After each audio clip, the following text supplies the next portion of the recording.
하나님의 말씀은 로마서 7장 14절에서 25절입니다.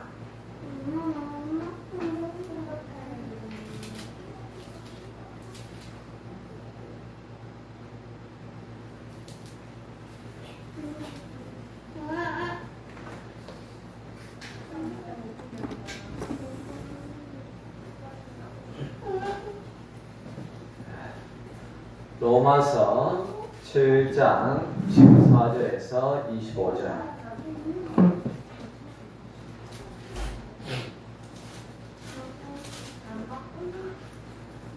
제가 한 절 보고 여러분도 한 절 보고 교독하겠습니다. 우리가 율법은 신령한 줄 알거니와 나는 육신에 속하여 제 아래에 달렸도다. 내가 행하는 것을 내가 알지 못하노니 곧 내가 원하는 것을 행하지 아니하고 도리어 미워하는 것을 행하니라. 만일 내가 원하지 아니하는 그것을 행하면 내가 이로써 율법이 선한 것을 시인하노니 이제는 그것을 행하는 자가 내가 아니요 내 속에 거하는 죄니라. 내 속 곧 내 육신에 선한 것이 거하지 아니하는 줄 아노니 원함은 내게 있으나 선을 행하는 것은 없노라. 내가 원하는 바 선을 행하지 아니하고 도리어 원하지 아니하는 바 악을 행하는도다. 만일 내가 원하지 아니하는 그것을 하면 이를 행하는 자는 내가 아니요 내 속에 거하는 죄니라. 그러므로 내가 한 법을 깨달았노니 곧 선을 행하기 원하는 나에게 악이 함께 있는 것이로다. 내 속사람으로는 하나님의 법을 즐거워하되 내 지체 속에서 한 다른 법이 내 마음이 법과 싸워 내 지체 속에 있는 죄의 법으로 나를 사로잡는 것을 보는도다. 오라 나는 공고한 사람이로다. 이 사망의 몸에서 누가 나를 건져내랴. 우리 주 예수 그리스도로 말미암아 하나님께 감사하리로다. 그런즉 내 자신이 마음으로는 하나님의 법을 육신으로는 죄의 법을 섬기노라. 아멘. 오늘은 로마서 26번째 공고한 사람. 바울이 오라 나는 공고한 사람이로다. 이 사망의 몸에서 누가 나를 건져내랴 라는 그 탄식하는 그 장면이 있는데요. 왜 이런 고백을 했을까? 제가 처음 로마서 시작할 때 로마서가 어떤 책이냐 하면 그 로마서는 전체 성경에 있어서 다이아몬드와 같은 책이다. 왜냐하면 로마서는 전체 성경을 거의 교리적으로 뼈대를 잘 세워놓은 책입니다. 특별히 이신칭의라는 믿음으로 말미암아 구원받는다 라는 것에 대해서 로마서가 율법주의에 있었던 사람들에게 경종을 알리고 왜 예수님께서 십자가에 달려 돌아가셨는지, 왜 예수님을 믿어야 구원받는지 거기에 대해서 가장 명확하게 기록한 책이 로마서입니다. 그래서 로마서는 교리적인 그런 책이기 때문에 약간은 딱딱할 수가 있지만 또 다르게 이야기하면 로마서를 상세히 쭉 읽어보고 또 그 한 구절마다 또 한 본문을 갖다가 깨달으면 큰 은혜가 있습니다. 그러니까 로마서를 보면 성경 전체가 보이는데요. 근데 또 로마서 중에서 가장 핵심적인 장이 몇 장이냐 하면 8장입니다. 8장. 이제 다음 주에 우리가 8장을 보게 될 텐데요. 이 8장은 그 보석, 다이아몬드의 꼭지점과 같다라고 이야기합니다. 가장 튀어나온 부분, 가장 빛나는 그 부분이라고 이제 이야기하는데, 그럼 7장은 뭐냐? 7장은 이제 거기에 이르기 전에 최고조로 올라가는 클라이막스와 같은 그런 부분입니다. 이 7장을 보면 특히 오늘 본문에 이 바울이 자기 자신이 왜 공고한 사람이라 라고 이렇게 이야기했는가를 살펴보면 8장에 가면 뭔가 이 정상에 탁 서가지고 맑은 공기를 마시듯이 그런 느낌을 깨닫게 된다는 거죠. 바울은 계속해서 지금까지 무엇에 대해서 이야기했는가 하면 율법에 대해서 이야기했습니다. 그러니까 율법에 율법 아래 사로잡혀 있는 사람들의 모습. 율법을 통해서는 구원받을 수는 없다. 그래서 그런 이제 아브라함 이야기도 했잖아요. 다윗의 그 이야기도 하면서 우리가 구원받는 것은 오직 믿음으로 말미암아 구원을 받는다라고 이제 이야기를 했습니다. 그럼에도 불구하고 지난주에 또 우리가 살펴본 것처럼 그러니까 율법은 아무 소용이 없느냐? 또 그건 아니라 했죠. 율법의 기능이 뭐라 했습니까? 죄를 깨닫게 해준다 했잖아요. 내가 죄인이라는 것을 밝혀 드러내주는 것이 그 율법이라는 거예요. 그렇기 때문에 율법이 없이는 죄가 제되지 아니한다.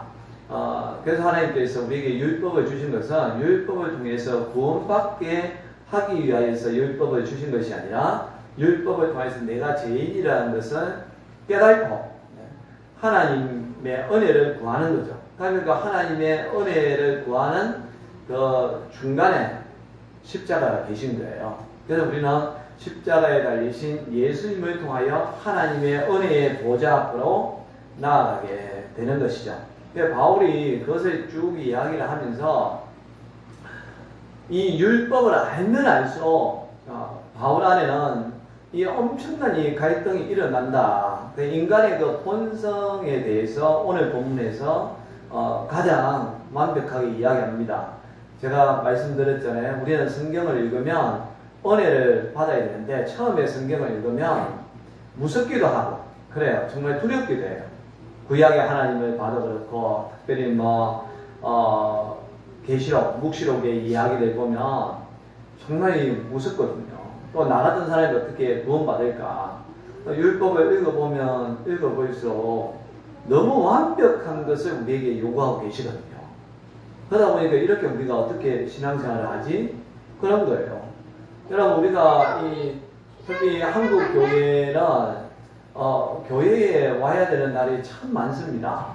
맞잖아요. 우리는 주일만 이렇게 나와서 예배하지만 열정이 있는 사람은 새벽에 매일 나오죠. 수요일 나옵니다. 그리고 금요일 저녁에도 나오죠. 거기에서 끝이 아닙니다. 목요 전도대, 화요 기도회 막 보면 부서마다 또 모임들이 많아요. 그래서 이 교회 가면 하루라도 교회가 조용한 날이 없는 거예요. 이 모임 저 모임들을 계속 하는 거거든요. 그것을 감당하는 사람들이 어떤 사람들은 즐거움으로 하지만 어떤 사람들은 억지로 하는 모습이 보이는 거예요. 그러니까 자기가 그 직분을 맡았기 때문에 또 그 모임의 담당자이기 때문에 어쩔 수 없이 나오는 거죠. 그러니까 그런 사람들은 결국 오늘 말씀드린 이야기하면 율법에 끌려다니는 사람들이에요. 그렇게 하지 않으면 자기에게 뭔가 손해가 있을 것 같고 또 인정을 받지 못할 것 같고 또 자기 때문에 다른 사람이 피해 볼 것 같으니까 즐거움으로 하는 것이 아니라 그냥 자기에게 주어진 책무에 따라서 한다는 겁니다. 이것이 일종의 그 율법주의라는 거예요. 정말 기쁨으로 하는 것이 아니라 은혜로 하는 것이 아니라는 거예요. 그렇다 가면 그렇게 많은 일들이 있는데 모두가 다 율법주의적으로 하느냐? 또 그렇지 않다는 거예요. 어떤 사람은 더 하고 싶은 사람이 있어요. 참 신기해. 정말 목사님 더 제가 봉사할 게 없습니까?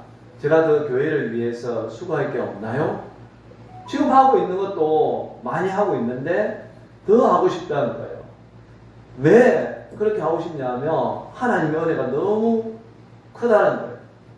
정말 나를 위하여서 십자가에 달려 돌아가신 그 주님의 은혜를 생각하면 지금까지 내가 살아온 세월이 너무 헛된 시간들을 보냈기 때문에 이제 남은 시간이라도 저는 정말 주님을 위해서 온전하게 헌신하고 싶습니다. 라고 말하면서 그 사람들은 즐거움으로, 기쁨으로, 열정으로 섬기는 사람들이 있거든요. 그러니까 똑같은 일을 해도 한 사람은 율법주의에 빠져서 일을 하는 거고 한 사람은 하나님의 그 놀라운 은혜를 생각하면서 일을 하게 되는 것입니다. 그러니까 바울은 이 율법을 알면 알수록 어떻게 되는가 하면 우리가 14절에 있는 말씀처럼 이제 바울은 오늘 본문의 두 가지 자기 마음의 법과 육신의 법에 대해서 대비해가지고 비교해서 이야기하는데요. 우리가 율법은 신령한 줄 알거니와 나는 육신에 속하여 제 아래에 팔렸도다. 바울이 그런 이야기하는 거예요. 율법은 신령한데, 근데 율법주의에 빠져보니까 제 아래에 팔렸다는 거예요. 그러면 이게 아주 좀 역설적이거든요. 우리가 하나님의 말씀을 많이 알면 좋잖아요. 근데 그것 때문에 더 우리는 영적으로 갈등하게 되는 거예요. 아니까 내가 그렇게 못하니까 우리가 갈등을 많이 하는 경우가 있잖아요. 차라리 몰라서는 괜찮은데 분명히 하나님의 말씀은 좋은 거거든요. 그거는 인정을 합니다. 근데 내 삶을 보니까 그렇지 못하다는 거예요. 그러다 보니까 점점 더 나는 이 제 아래에 팔려간다는 거예요. 여러분이 오늘 본문에 특별히 우리가 기억해야 될 것은 이 팔려간다라는 게 포로가 되었다는 거거든요. 이거는 전쟁 속에 나오는 용어입니다.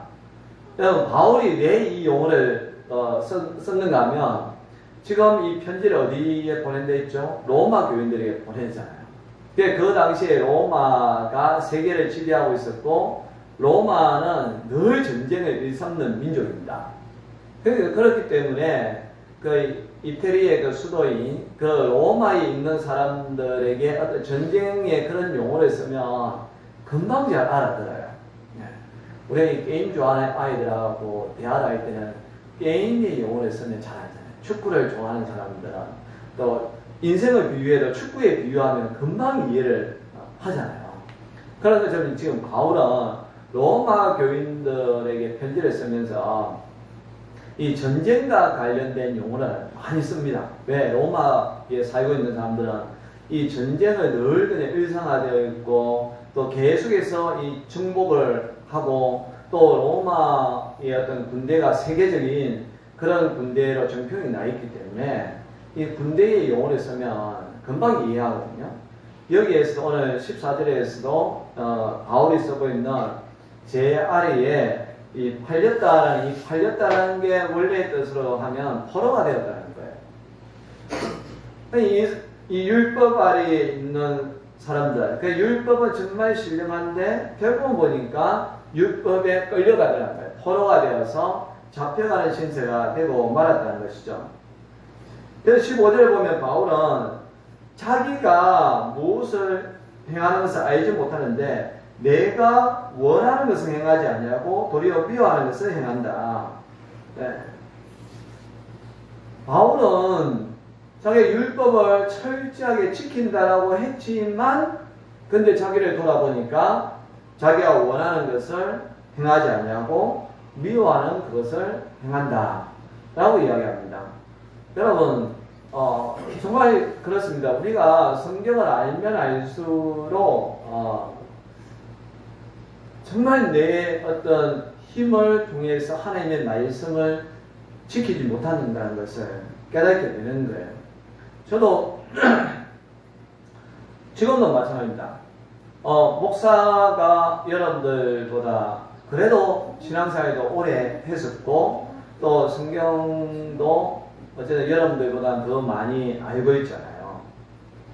그런데 하나님 앞에 너 떳떳하냐? 너 그렇게 성경을 많이 알고 있는데 너 알고 있으니까 하나님의 말씀대로 살았냐? 라고 이야기한다면 절대로 저는 이해를 못해요.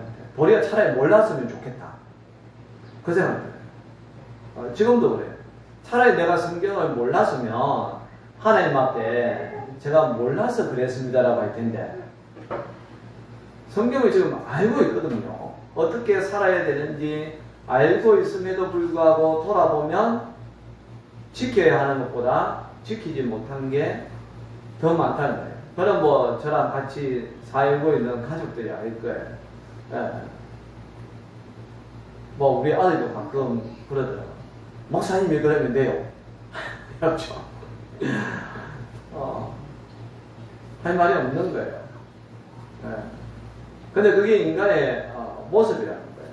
저의 모습일 뿐만 아니라 바울 사도도 자기 자신을 생각해 보니까 자기가 아무리 율법에 흠이 없이 살았다라고 하지만 돌아보면 자기가 원하는 것을 하지 아니하고 원하지 아니한 것을 행했다는 거죠. 뭐 저의 문제만 그렇겠습니까? 여러분들은 어때요? 어느 정도 동의하지 않나요? 네, 맞잖아요. 우리가 하나님 안다라고 이렇게 예배도 드리고 수요일엔 또 성경 공부도 하고, 하지만 자기를 돌아보면 하나님이 기뻐하는 일을 하기보다는 하나님이 싫어했을 것 같은 그런 일을 많이 한 자기의 모습을 보게 된다는 사실입니다. 그래서 16절에 보면 내가 원하지 아니하는 그것을 행하면 내가 이로써 율법이 선한 것을 시인하노니 이제는 그것을 행하는 자가 내가 아니요 내 속에 거하는 죄니라 라고 이야기합니다. 또 자기가 원하지 아니하는 그것을 행하니까 율법이 선한 것을 시인한다. 이게 무슨 말이냐면 자기가 원하지 않는 것을 행했는데 왜 율법이 선하다고 하지? 율법의 기능이 뭐냐면 죄를 깨닫게 하는 기능이라고 말씀을 드렸잖아요. 그러니까 율법은 궁극적으로는 너가 죄인이야라는 것을 가르쳐 주는 거거든요. 근데 만약에 내가 율법을 다 지켜요. 다 지켜버리면 어떻게 됩니까? 내가 의인이 되어버리잖아요. 그러니까 율법의 목적은 죄를 깨닫게 하는 것인데 내가 다 그것을 해버렸어요.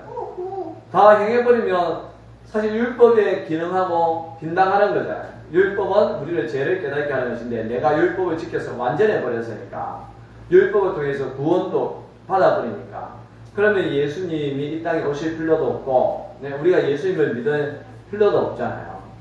그렇기 때문에 바울은 내가 원하지 아니하는 그것을 통하여서 내가 죄인이라는 것을 깨닫도록 율법이 해주었으니까 율법 자체는 문제가 없답니다. 율법은 선하다라고 이야기하는 거예요. 이게 이제 놀라운 발견이죠. 그 이전까지는 바울은 자기가 율법주의자에 있어서는 우리가 율법을 계속 지키면 구원받는다했거든요. 비록 또 지키다가 못 지키려 해도 계속 우리가 노력하면 나중에는 결국 우리가 율법을 완전하게 지켜서 구원받게 될 것이다 라고 생각을 했거든요. 근데 그가 예수님을 만나니까 그 생각이 얼마나 어리석은가를 깨닫게 된 거예요.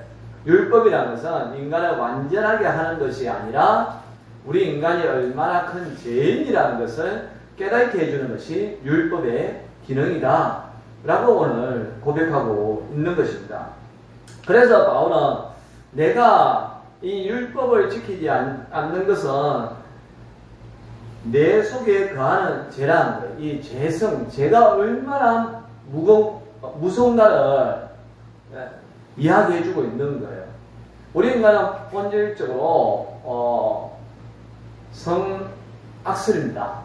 태어날 때부터 이 악한 마음을 가지고 태어나는 거예요. 인간은 절로 선해질 수는 절대로 없는 거예요. 우리가 하나님을 통해서, 하나님을 통해서도 우리가 선해진다는 게 아니라, 비록 내가 부족하지만 하나님이 나를 품어주시는 거예요.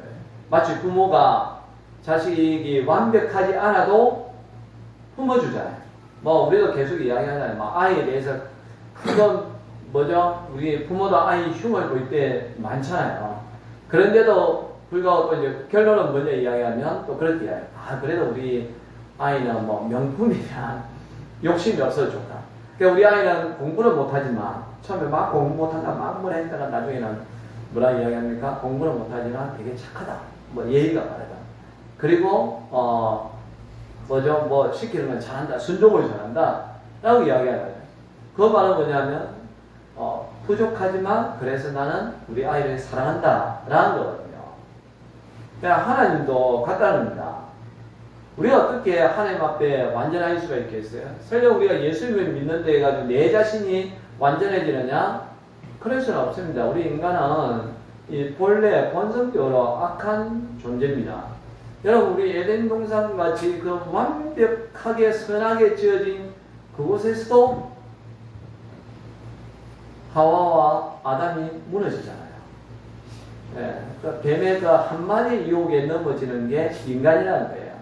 그냥 우리는 절대로 이길 수가 없어요. 이 세상의 공격으로부터 이길 수가 없는 거예요. 그래서 바울은 오늘 본문에서도 그렇게 이야기하고 있지만 에베소서 6장에도 보면 하나님의 전신갑주를 차라 라고 이야기하고 디모데에게는 너는 하나님의 군사다 라는 그런 표현을 했습니다.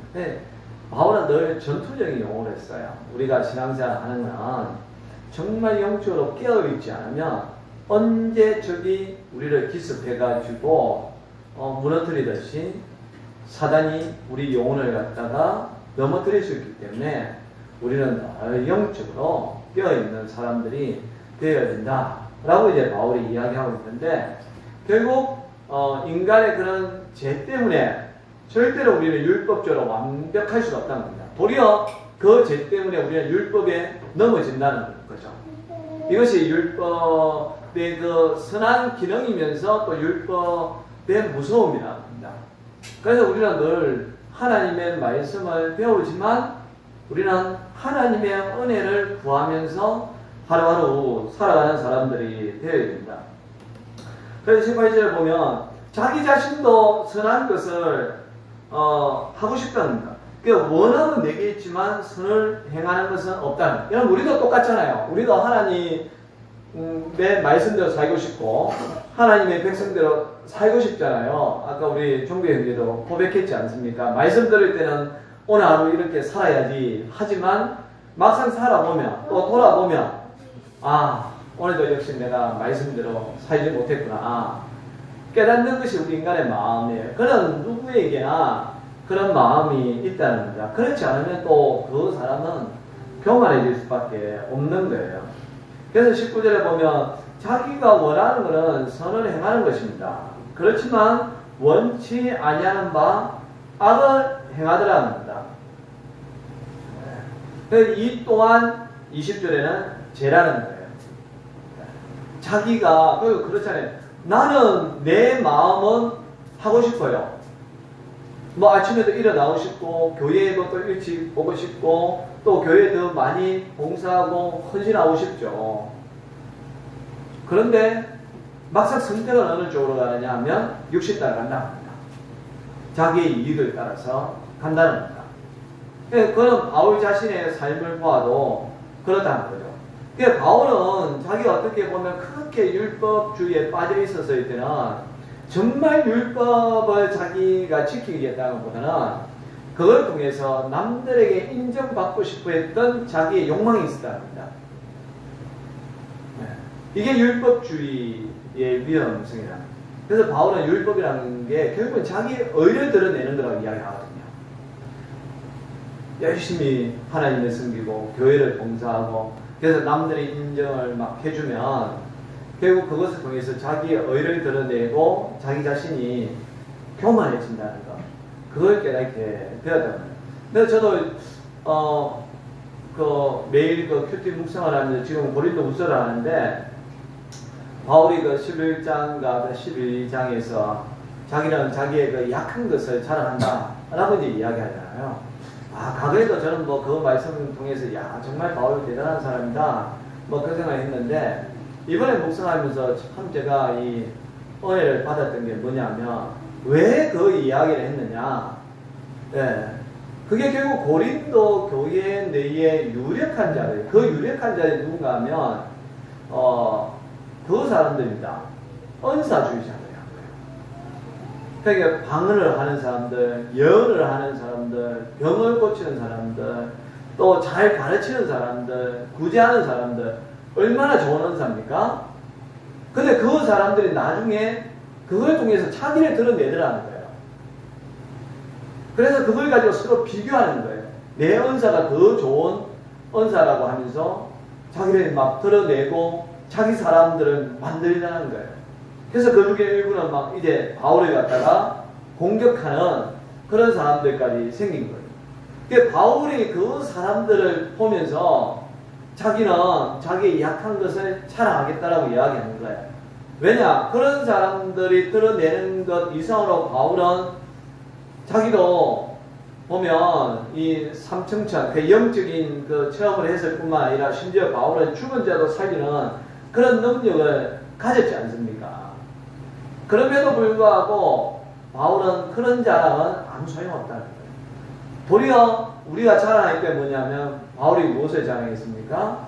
예수님 때문에 자기는 이 태장을 갖다가 5번이나 맞았던 것, 바다에서 빠져서 며칠 동안 그랬던 거, 그리고 복음 전하다가 강도 만났던 거, 그리고 돌에 맞았던 거, 예수님 때문에 자기가 핍박당했던 그것을 자랑하겠다. 그리고 또 자기 안에 있는 교회를 향한 그 눌리는 그 마음을 자랑하겠다라고 이야기하는 거예요. 그래서 주님을 위한 것만이 우리가 자랑할 것이지, 남들이 나를 인정해주는, 내가 높아지는 그런 자랑은 결국 도리어 교회를 어지럽게 할 뿐이고, 그리고 그 사람을 교만하게 할 뿐이다. 아무 소용이 없다는 거예요. 그래서 바울은 이 율법주의의 위험성을 그렇게 표현하는 겁니다. 결국 율법주의, 정말로 내가 열심히 봉사를 해서 인정받겠다라고 하는 사람들은 나중에는 자기 의에 빠지고 만다는 거예요. 그 사람 나를 인정 안 해주면 삐지는 겁니다. 네, 조금이라도 인정 안 해주면 막 호라치고, 그리고 또 막 시기 질투가 많아요. 그래서 나보다 저 사람을 더 좋아하면 막 또 이 사람들이 막 뒤에서 그 사람을 욕하고 비난하고 그렇게 한다는 겁니다. 그래서 바울은 그런 것은 아무 소용이 없다. 결국 우리가 율법주의에 빠지면 사람은 더 멸망의 길로 갈 수밖에 없다. 근데 바울은 자기 자신을 봐도 내 안에는 선을 행하고자 하는 것이 있는데 21절에 보면 악이 함께 한다는 거예요. 22절에 보면 내 속사람으로는 하나님의 법을 즐거워한다는 겁니다. 정말 누구든지 다 하나님을 위해 살고 싶은 마음은 있다는 거예요. 그런데 내 지체 속에 한 다른 법이 이 법하고 싸운다는 거죠. 이건 누구나 다 갈등하잖아요. 우리가 예수님을 믿는 사람이라면 다 갈등할 거예요. 아, 내가 이걸 주님을 위해서 일을 해야 될까? 말아야 될까? 아이고, 하려고 하니까 이것도 안 돼, 시간도 안 되는 것 같고, 또 내 몸도 빼앗겨야 되는 것 같고. 그러니까 어떤 이들은 그래도 주님 기뻐하는 일을 할 것이고, 어떤 이들은 다음에 하면 되지 하고 자기 육신이 기뻐하는 일을 하게 되는 것이죠. 그래서 바울은 23절 하반부에도 또 이 내 지체 속에 있는 죄의 법으로 나를 사로잡는 것을 보는도다. 우리 군사들이 달려와서 자기를 포박하듯이 이 죄가 자기를 갖다가 그렇게 사로잡는다. 그래서 바울이 이런 고백을 하는 거죠. 오라, 나는 공고한 사람이로다. 이 사망의 몸에서 누가 나를 건져내겠느냐? 이 말은 건져낼 수가 없다는 겁니다. 인간의 힘으로 안 된다는 거예요. 율법적으로는 절대로 이 공고함에서 벗어날 수가 없다는 겁니다. 바울이 결론적으로 율법의 어떻게 보면 이 결론이 율법주의의 결론이 뭐냐면 인간은 공고해질 수밖에 없다. 결국 그 사람의 끝은 사망으로 갈 수밖에 없다는 거예요. 앞서 이야기한 은사주의자들도 막 자기들이 그런 것을 통해서 처음에는 좋지만 나중에 막 사람들이 인정을 해주니까 엄청 좋잖아요. 근데 나중에 그 사람들의 인정이 사라져봐요. 더 좋은 사람에서 그렇게 가면 마치 이거는 연예인과 똑같은 거예요. 예, 막 연예인들이 막 인기를 얻으니까 막 좋다도 나이 들고 그 다음에 또 다른 스타가 등장하면 뭡니까? 막 거품처럼 인기가 사라지면 연예인들이 얼마나 공고히 합니까? 얼마나 인생을 허무하게 생각합니까? 그래서 그 사람들이 약물에 취하고 그리고 방탕에 빠지고 도박에 빠지고 그러다가 나중에 결국 자살하는 사람들도 나오게 되는 거죠. 여러분, 이게 율법주의자하고 똑같다는 겁니다. 율법에 빠지다 보면 결국 나중에는 자기 의에 빠지게 돼가지고 다른 사람의 칭찬에 목말라하는 거예요. 다른 사람이 인정 안 해주면 견디지를 못해요. 그리고 그 율법을 갖다가 그 사람을 공격하는 도구로 삼는 거예요. 바울이 그것을 하니까 이건 정말 공고한 사람이다. 이 사망의 몸에서 누가 나를 건져내겠느냐. 그래서 이제 25절에 보면 우리 주 예수 그리스도로 말미암아 하나님 앞에 감사하려다 라고 이야기합니다. 결국은 예수 그리스도를 통하여서 우리는 구원받을 수가 있다. 그래서 이제 다음 주에 보면 이제 완전히 바뀝니다. 지금까지는 좀 어두운 이야기를 했다면 8장에 가서는 아주 이제 이 밝은 이야기를 하는 거예요. 지금까지 율법의 끝인 사망에 대해서 이야기했다면 8장부터는 성령으로 통한 생명에 관해서 이제 이야기하고 있는 거죠. 완전히 이게 어떻게 보면 이게 장면이 전환되는 이제 그런 것인데 오늘 본문은 이 율법의 마지막 부분, 그러니까 막 바울이 그 율법에 대해서 이야기하면서 감정이 막 향이 차오르는 거예요. 결국 보니까 이 율법의 끝은 어디냐? 공고한 사람, 공고할 수밖에 없구나 라고 고백하는 거예요. 그래서 우리는 늘 이야기하지만 하나님의 은혜로 살아야 됩니다. 여러분들이 괜찮아, 나는 괜찮은 사람이야 생각한다면 착각이라는 여러분들이 아직 율법을 더 공부하셔야 돼요. 더 하나님의 말씀을 보셔야 돼요. 구약의 출애굽기부터 민수기, 신명기 율법을 쭉 읽어보면 야, 이거 어떻게 지키나 할 정도예요. 이게 절대로 인간은 지킬 수가 없는 것이구나 하는 거예요. C.S. 루이스라는 유명한 사람이 그 말 했잖아요. 이분도 옛날에는 하나님을 안 믿는 사람, 그러니까 하나님에 대해서 공격하던 사람인데 그가 한 여인의 사랑했던 한 여인의 이 고통을 보면서 하나님을 찾게 된 사람이거든요. 네. 그것은 고통의 문제에 보면 있고 또 순전한 기독교에 보면 이제 결국 이제 자기 자신을 고백하는 내용이 있어요. 자기는 한때는 괜찮은 사람이라고 생각해요. 왜냐하면 그분이 이 옥스퍼드 대학의 영문학 교수예요. 독신으로 살았어요. 여자를 가까이 하지 아니한 사람입니다. 그래서 깨끗하잖아요. 자기가 생각해도 크게 뭐 나쁜 짓 안 한 사람이에요. 그래서 또 영문화가 얼마나 또 우아합니까? 그냥 좀 이 분위기 있는 그런 학문을 연구한 사람인데, 근데 그가 사랑한 여인이 있어서 이름 제가 생각 안 나는데, 그분은 그 여인은 결혼했다가 이혼한 사람이에요. 이 독신주의자였던 C.S. 루이스가 그 여인을 사랑하게 된 거죠. 근데 이제 그 여인이 이게 골반 쪽에 암이 걸렸거든요. 정말 사랑하는 사람이 고통받고 있는데 자기가 해줄 수 있는 게 아무것도 없다는 거예요. 여러분, 이거는 거의 패턴이 비슷합니다. 지난번 이야기한 그 이어령 교수도 제가 그 이야기했잖아요. 자기 딸이 암에 걸렸는데 정말 사랑하는 사람인데, 이어령 교수가 우리나라의 대표적인 국문학자입니다. 그래도 얼마나 잘 쓰는지 몰라요. 근데 자기가 아무리 글을 잘 써도 사랑하는 딸이 지금 고통받고 있는 것에 대해서 자기가 할 수 있는 게 아무것도 없다. 그때 자기가 인간의 무능함을 철저하게 느꼈다는 거예요. 인간이 아무 존재가 아니라는 거.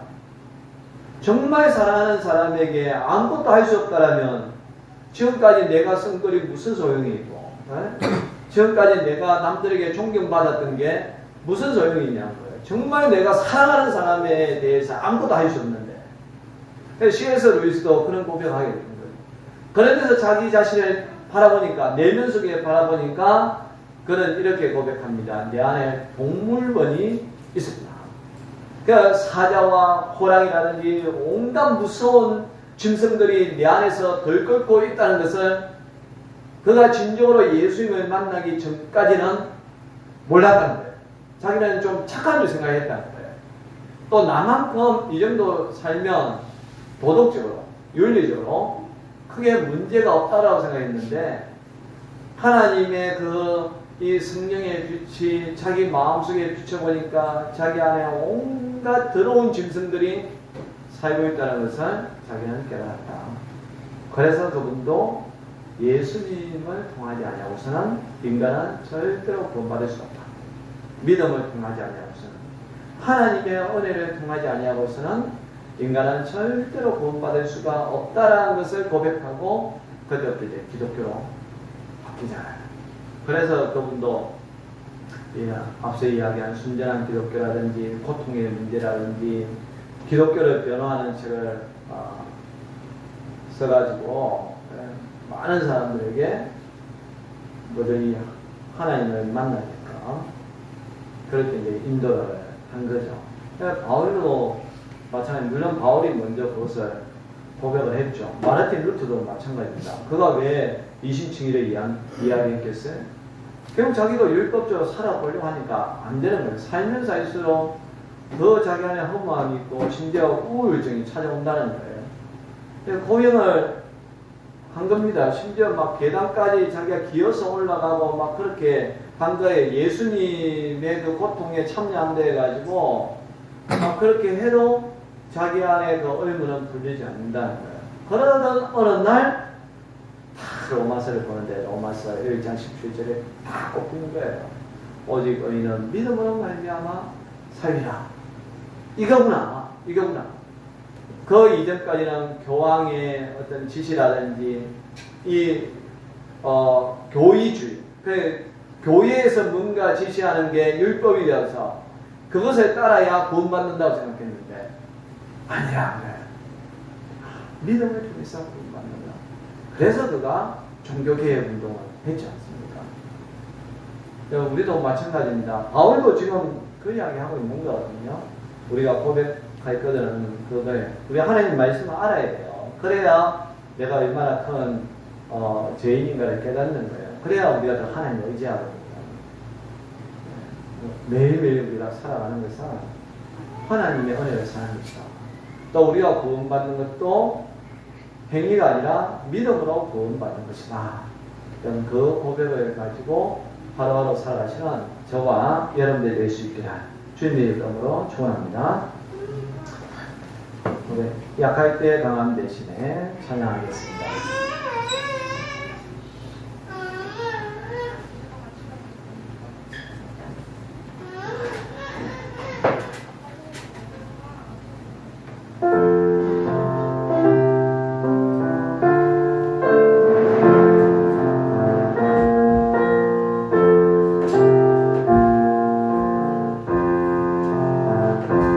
약할 때 강함 대신에 나의 보배가 되신 주 나의 모든 것